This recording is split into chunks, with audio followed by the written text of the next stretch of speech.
Real quick before we get into today's video, just want to thank the people over on Patreon who have taken the time out to help support the channel, and just got to say thank you so much from the bottom of my heart for your support. Once I start offering memberships and figure out what to offer for memberships on this channel, I'll start adding the names of YouTube members as well. So with that being said, let's go ahead and get into the review. Yo, what's going on everybody? It's your boy Naruto Explain here, bringing you guys a review for Boruto episode 169. And now that episode 169 is done and in the books, we gotta talk about some of these, for a lot of you guys, mind-blowing car actuation connections going all the way back to the Mitsuki desertion arc, which just gonna pat myself on the back and say, hey, I called it. I did a couple of videos talking about how the early parts of the Boruto anime, from the Hidden Miss Field Trip arc all the way to the Mitsuki desertion arc, there were connections to the car organization that were being set up during that time. So just gonna pat myself on the back because I did get called crazy when I said all that, but again, the clues were there and the clues definitely got paid off in this episode. I gotta go ahead and say, first of all, that moment when Konohamaru and Mujino, they're revealing they've been in that underground warehouse for a pretty significant amount of time and that they can't get any further than the room that they're in, that's when you find out that, hey, that doctor from the land of Earth doing that coup d'etat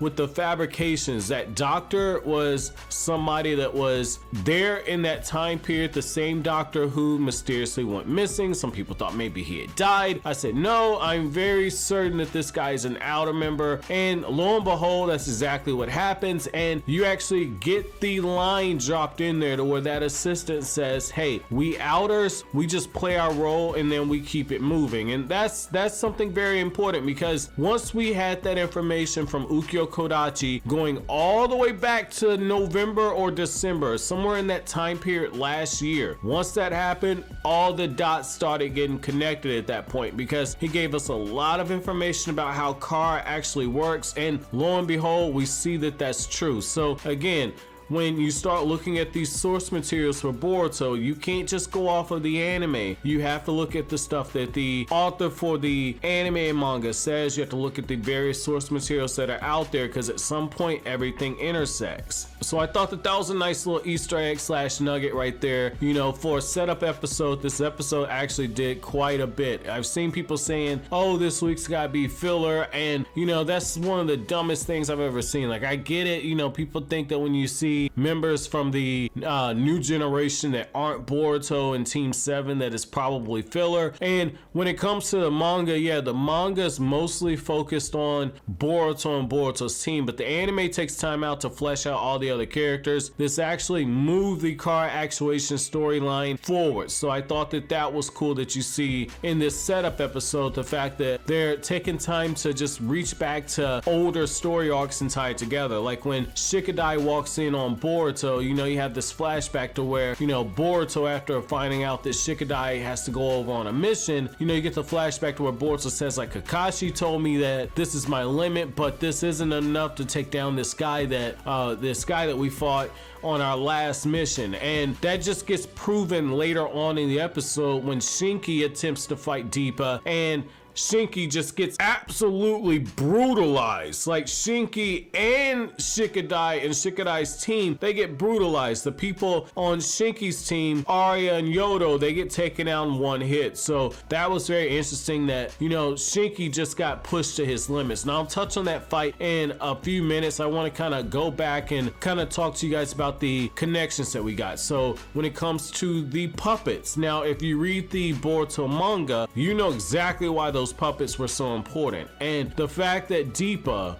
after recovering Tenari Otsutsuki's puppet, after recovering that puppet and Shinki destroying it, Shinki having a good nose to say, well, if somebody this strong needs a puppet like that, then this can't be anything good. Well, the fact of the matter is that Deepa just continues to walk off. So what that tells me is that Kara has already developed those ninja tech puppets. So I think that that's interesting. The only thing that they could probably want with those puppets that Taneri had is just to maybe compare them to what they've actually developed, and then anything that's on the Otsutsuki Puppet that they can actually use, they just carry it over to the ones that they've already developed. So this is interesting, and again, this goes back to what Ukyo Kodachi said, is the fact that Car has been operating in the shadows for quite a long time. What I will say is that when it comes to the character Deepa, this is the second time we've seen this guy walk into a lovely dining establishment and end up killing everybody after finishing his food. So I don't know if maybe the food's bad or this dude's just a sociopath, but the fact is that like once this dude walks out, he makes eye contact with Shikadai, and it just shows you how low on the totem pole Shikadai and his team are. The fact that this guy just killed everybody in there and he walks out and he's acting like a lot of serial killers, to where after he kills somebody he's just in this trance. Well, he sees the members of Team 10 and he's not even bothered by them. He just walks completely clean past them, and that's insulting. That's insulting. Like, it's the little small things you do as an antagonist that really get you over and really get you some heat, and this is one of those times. So I thought that that was a very nice touch by the anime staff right there to include a scene like that. Now,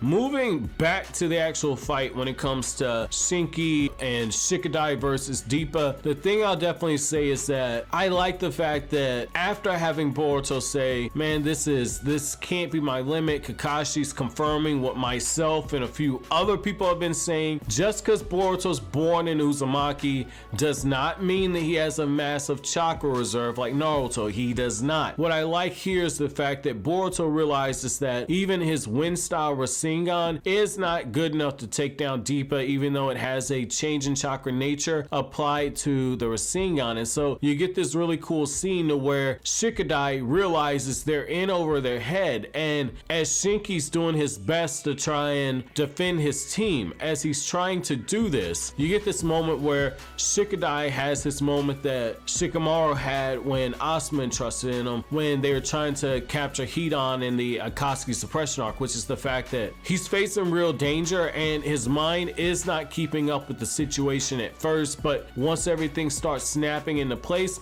we see Shikadai start adjusting. So I thought that that was interesting right there, and it just kind of goes to show you that, you know, when Araya and Yodo were talking all this trash about how Shinki was the best person that was meant to lead this team, and Shinki eventually concedes that it's really Shikadai. I don't know if that was maybe Shinki just saying like, look, this guy's the tuning for a reason, we need to follow his lead, but you know, we see a pretty decent strategy that comes up, but it goes back to what I've told you guys over and over. I don't care how many chakra natures somebody has. I don't care how many jutsu they have. If they don't have the power to back it up, it means nothing. That's the whole reason why Boruto and Sarada are training. And so I like that the anime's hammering home something that I've been saying for 2 years now, and I've been getting a lot of trash talk when it comes to it. So yeah, I'm a sip some tea on that, because I like the fact that Shikadai comes up with this dope ass strategy where dead ass one of the things you see is like Cho-Cho, she's using the